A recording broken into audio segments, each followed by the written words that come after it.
So Joe, end of race one here at Donington.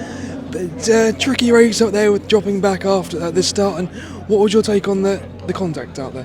Well, I mean, I'm not going to say too much about the contact. It was one of those that I haven't looked through yet, so I can't really comment on it. I felt I was completely in the right with what I did. I made the corner very easily, and I felt like I wasn't really left room. But obviously, I could be wrong. I need to look through it. But that's just kind of what I feel in the moment. And what was it like with the track out there with the greasy conditions where the tyres don't quite work?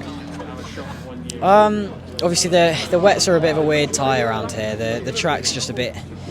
The grip changes from corner to corner, and the wets kind of, you can't really tell if they're going off or if they're too cold or whatever. You just don't get that feeling around here for some reason, and I think that was what I was struggling with in qualifying quite a bit.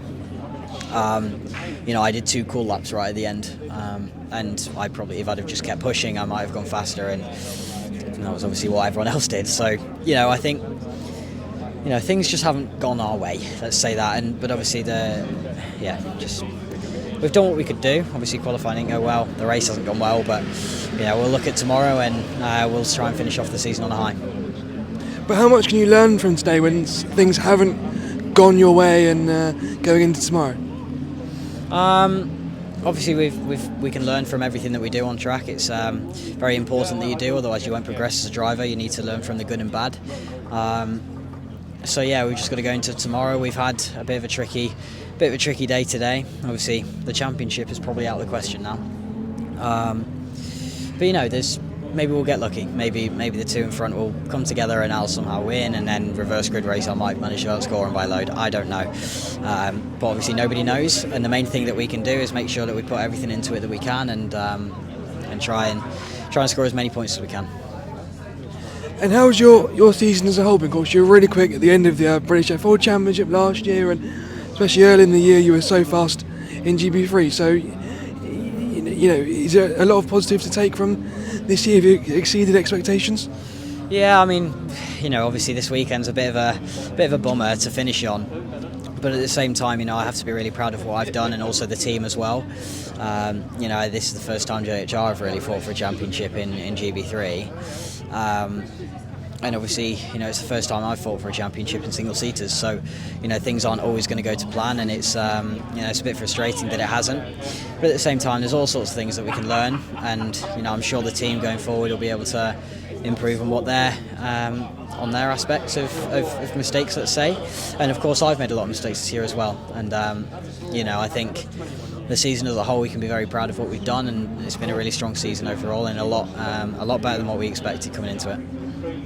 And how important is that, self-analysis after errors, but also the good wins as well?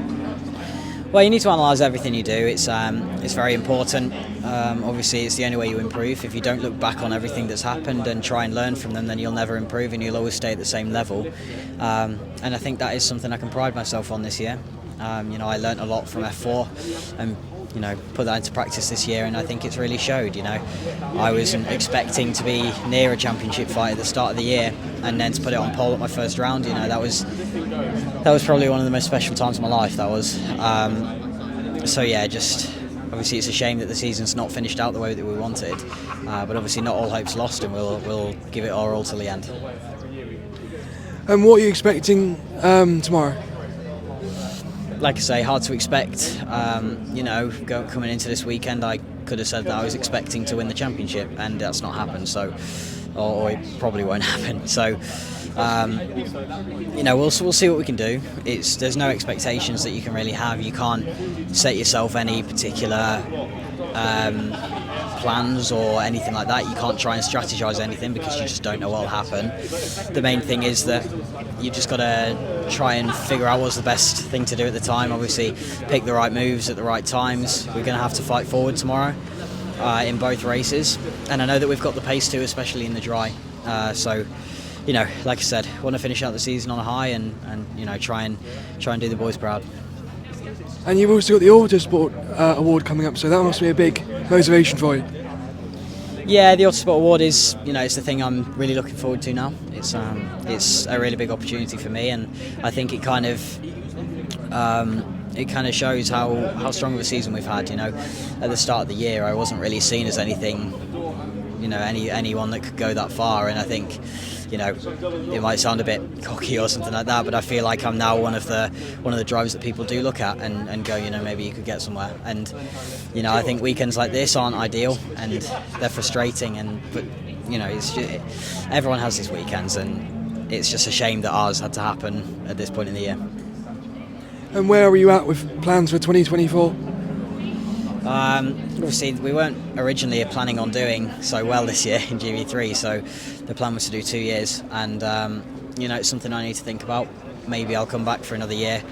I think I still need another year of learning before I try and progress to Formula 3. I don't think I'm quite ready mentally for the step up to F3.